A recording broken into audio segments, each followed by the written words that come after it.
Now, most creators are probably not getting brand deals because they're sending out the wrong emails to the wrong people and probably looking in the wrong places. Now, I've booked 20 plus brand deals with Sheraton, Marriott Bonvoy, Polo's Choice, Amazon, you name it.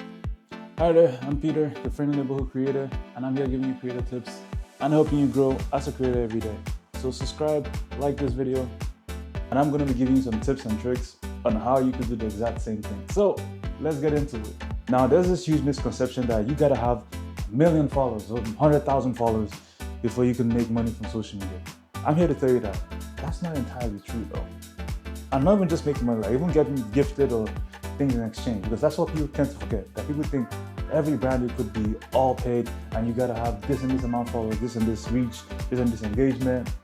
But in actuality, not most brands would rather work with micro influencers or micro creators as opposed to the bigger followers, because the thing about people with a huge following is that not most of the time, not all of them though, but most of the time their content, they're not having that much of engagement most of the time. Like you could see someone with 1 million followers and averaging about 100,000 views, and most of their followers are usually maybe from viral videos a lot of the time or dead followers.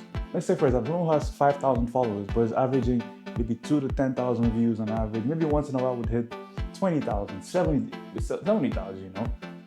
A brand would rather work with someone like that than someone who has 1 million followers but is maybe averaging 50 to 100,000 views and the audience is all over the place.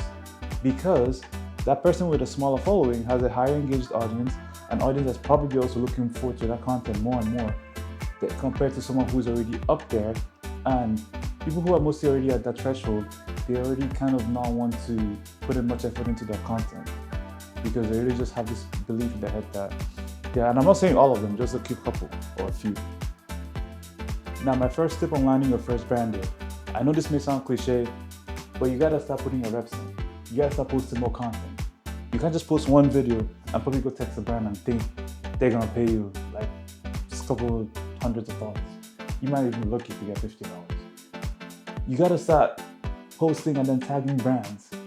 Because the thing about brands is that they like to see that this person is consistent, this person is evolving over time. Think of your content as a lottery game where the more tickets you place, the higher your chances. Because one day it's gonna click. And you don't know which video it would be. I've worked with brands who just want to work with me just because of how engaging my content is or how the visuals of my content look. Like, I can tell you that most brands, when they approach me, they do not want to know about, oh, how many followers do you have? Oh, this and that. Like, I have been paid hundreds and thousands of dollars just because they love my content. So most times, that's why I tell a lot of people, do not look at the following and the views a lot of the time, because those are just numbers most of the time. Like, they're still important, but those are not usually the main factors in this day and age that we're in. Now, another tip I also drop is try to sign up on influencer platforms. This would help you to get more and more closer to brands, like platforms like Aspire IQ, Popular Pays. You know, those platforms usually have postings or listings. Think of it like a job market for brands or for creators, because brands will usually go there and post a listing that this is the campaign they're running over the next couple weeks or a couple months, and you have to apply as a creator. Now you gotta look at this like a job posting where you have to show up your best work and show them what you have in your portfolio so that they could see, oh, what your skills and expertise are. If they say this is a fashion brand and maybe you have mostly fashion videos, you can upload that to the project file or wherever platform you select, and they'll take a look at it and determine if you're a great fit to work with them or not. Next point on landing your first brand deal would be to get a media kit. Now, not a lot of people are familiar with this, but this is like a portfolio in the industry. Think of it as your resume, if you want to call it that. And this is where putting your reps in matters the most. Because with this, they're going to see all your previous works, the niches you've worked with, if you're very versatile. And that's why brands like people who are very versatile, because with that, they can see that, oh, he's worked with a range.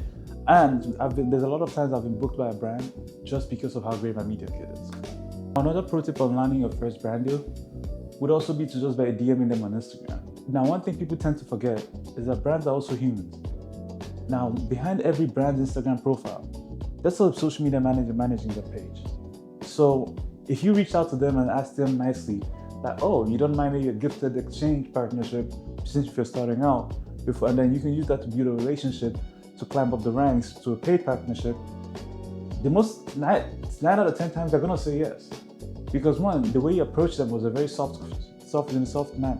Because one thing that can easily help you sell yourself is usually when you approach them like a human being, not like an automated message, like everyone is doing. 9 out of 10 times, the social media manager would either direct you to someone who is managing the campaign, or she's the one managing the campaigns herself. Now, my last tip on how to land a brand deal would be, don't be scared of rejection. In this industry, you're gonna get a lot of rejections when you first start out. After you put your reps in, by consistently reaching out to multiple brands, and one free gem I'm gonna give you right now, like you have to think of this like you're putting your reps in. I know at the start it might be tiring by reaching out to brands and everybody's telling you no, that you're not a great fit, this and that. But trust me, over time, it'll pay off. And even if a brand rejects you, try to counter it by asking for a gifted partnership at the very least. Because 70 or 80% of brands, they might not have a marketing budget, but they're okay with an exchange. So if you ask for that, with that, you can be able to show off your skills that you're worth at least a paid partnership and build a strong relationship for when they have a budget in the future. Because a lot of emails will tell you that we might put you on the list, or we'll reach out to you when we have an opportunity, blase, blase, blase. So, and if you're starting out, I would advise maybe starting with a gifted partnership and working your way up, because a lot of brands will not want to pay someone who has less followers and less content. You can use that to also build a relationship, and they see. And people also forget that there's something called UGC content where you don't really have to show your face or really post on your main Instagram, because brands will literally pay you just for your content because of that. Last pro tip is that you gotta treat content creation like a business relationship, where you're trying to build a relationship with this brand and work with them on a long-term basis, especially if you want to last in this industry. You don't have to text them every day, I'm not saying that, but once in a while follow up with them, react to their content on Instagram or on their socials in general. Try to find out what's any upcoming updates, tell them about maybe a product you saw on their page that you really love. Brands love hearing that, and they like to work with creators that make their life easy and show a lot more enthusiasm to what they are. Now, if you guys want to know my email pitch I sent to brands, comment down below and I'll be dropping that in the next video. See y'all later.